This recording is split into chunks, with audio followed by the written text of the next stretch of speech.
As temperatures start to cool off in the coming weeks, many residents will have the urge to turn up the thermostat. But before winter officially sets in, it's a good idea to ensure your furnace is in proper working order.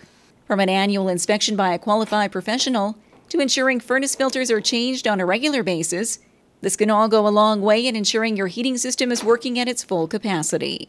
You should be checking those fresh air intakes around your home. Make sure that they're not blocked by furniture or any boxes or anything like that. Also, if you have an unfinished basement, what you can do right now, check to see if you've got any spider webs. That spider is going to find any small crack in your basement.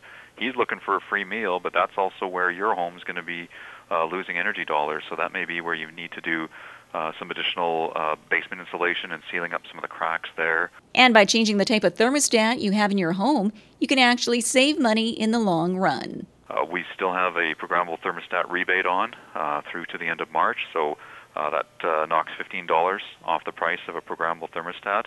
Considering getting one of those installed, or just make sure that you start turning that thermostat down when you're not at home, or in the evenings, and then either turning it back up as you come in the door at the end of work or when you get up in the morning.